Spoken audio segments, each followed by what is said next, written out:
Hello and welcome to this Dragon Marine Systems video. Today we're going to consider what goes through your mind when you buy your new boat and you're confronted with an instrument panel that looks like this. Nothing works. It's contained in an old Tupperware box that leaks. You can't start the engine and you don't know what to do. Research shows you that the original engine manufacturer has gone out of business, or is still there but wants to charge more than the boat is worth for a replacement instrument panel. So you beat a path to Dragon Marine Systems door. Good choice. But the question is still there: what can you fit on your boat and what can't you fit on your boat? Let's assume that you have an inboard water-cooled engine. A voltmeter is your first and best choice. A voltmeter shows you in real time what is happening with the charging system on your boat. When you first turn the ignition on, before the engine is started, the voltmeter will tell you what condition your battery system is at this moment. A good battery system will be showing between 12 and 13 volts. If your battery system is showing less than 12 volts, then there is a problem with your battery system. Do not set to sea with a battery showing less than 11 volts. A normal system, when it is charging, will show around 14 volts. When you have been running the engine for some time, this will fall back to about 13 volts. If your system is charging at more than 15 volts, this is a bad thing. Once more, have your system looked at, because more than 15 volts shouldn't be happening. There is no wiring for you to do if you choose to have a voltmeter. All of that wiring is included in the panel when you buy it. If you have two battery systems on your boat, choose 2 voltmeters. Now let's move on to the water temperature gauge. What the water temperature gauge is actually showing you is the temperature of the water at the thermostat housing on your boat. Very few boats these days are directly cooled from the water that they're sailing in.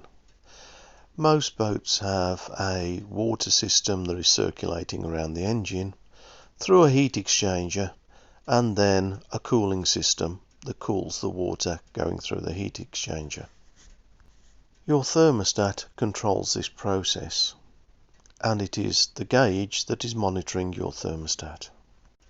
Most boats register between 80 and 95 degrees when they are running, and that can depend on how hard the engine has been run. There is no right temperature for an engine to run at. This often depends on how efficient the heat exchanger is and how well the thermostat is running on the boat. The important thing is to get used to what your boat normally shows as a water temperature and react to any over temperature or under temperature. If you are running a keel cool system or a direct water through a heat exchanger system, it's often useful to have a second temperature gauge monitoring the temperature of the water that is in the cooling system. And now we have the oil pressure gauge. The oil pressure gauge gives you a real-time readout of the fluid pressure inside your engine. Your engine oil cools and lubricates all of the working parts within your engine.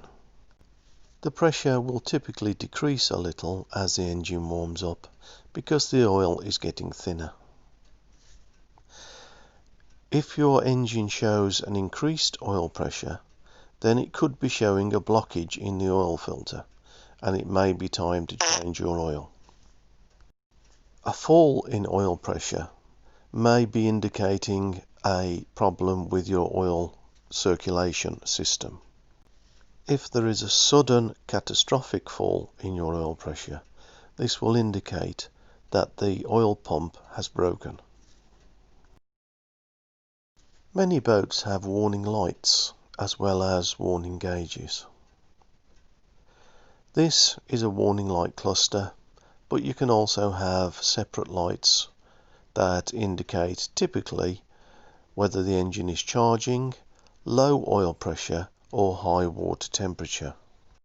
The sensors that drive the warning lights and the sensor that drives the gauge is different.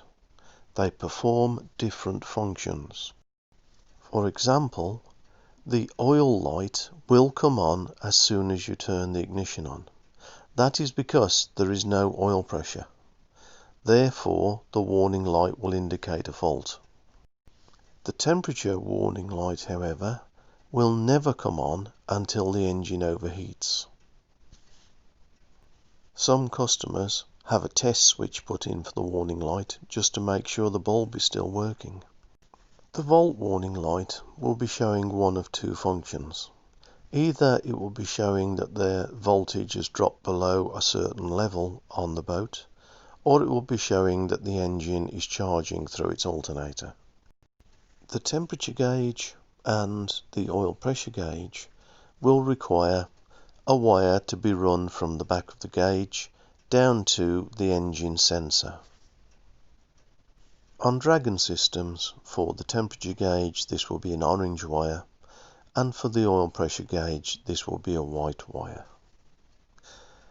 The volt wire requires no extra wiring. The gauges shown here are our retro gauges, and these are affixed to the panel through a 52mm hole or 86mm in case of the tachometer. You choose your tachometer according to the amount of revs that your boat engine will run to. We supply tachometers from 2000 RPM up to 10,000 RPM. The tachometer also has a sensor wire, which is blue on Dragon Marine systems.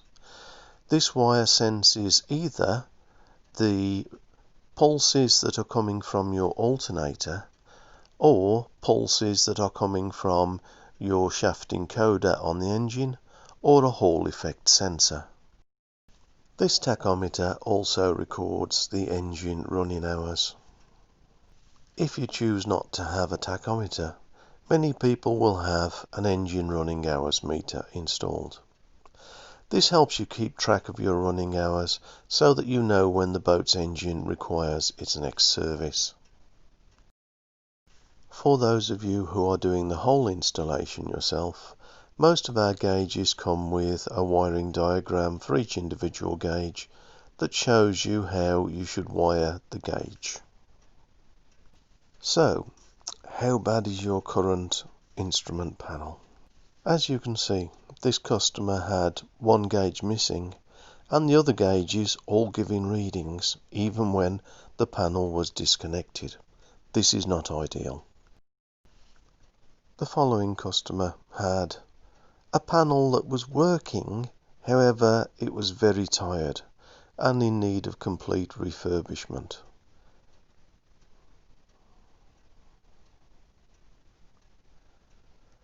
This panel was just not showing the information that the customer wanted. Basically, it was just 2 voltmeters. The temperature gauge did not work. And the hour meter was long broken. This panel was just disconnected. There were gauges in it, but behind the panel there was no wiring. So the customer was left with going from a complete start. This is an old-fashioned type of panel where the wiring is given for each gauge. You can actually remove each gauge individually and replace them individually.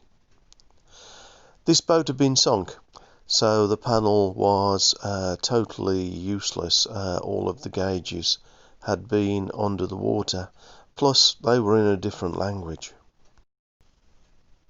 This customer had an instrument panel that actually worked. It had been installed by the previous owner. The previous owner made up the panel, and the previous owner also installed all the wiring. The new owner was not happy with this and decided that they wanted to put a more professionally built system into their boat. You may decide that you wish to put in a more simple instrument panel onto your boat. But in reality, there is very little difference between the effort involved with this panel or a more complex panel. So far as the wiring is concerned, there is only two separate wires, two different wires going down to the engine. When you receive your panel, it will have an 11-way plug on the end, and this is what you will use to connect your boat's existing wiring system to the panel. You will also have your keys, your instruction manuals, your guarantee, and the wiring diagram for the panel that you have chosen.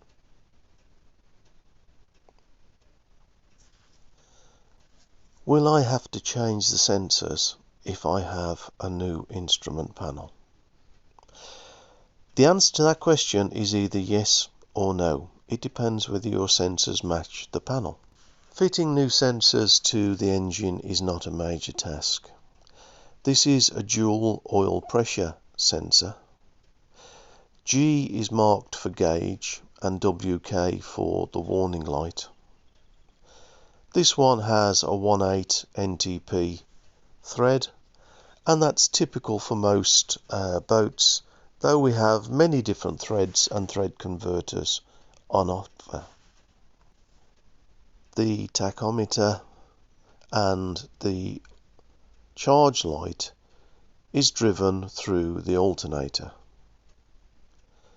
So you connect the alternator light up to the W peg and the charge light up to the IND peg. The water temperature gauge again has a sensor. This one is 3/8 NTP. Once more, at least 70% of all the engines in the world will use that size. It's a dual sensor, so there are two pegs. The upright one is for the gauge, and the top one is for the warning light. You may have to install some new relays.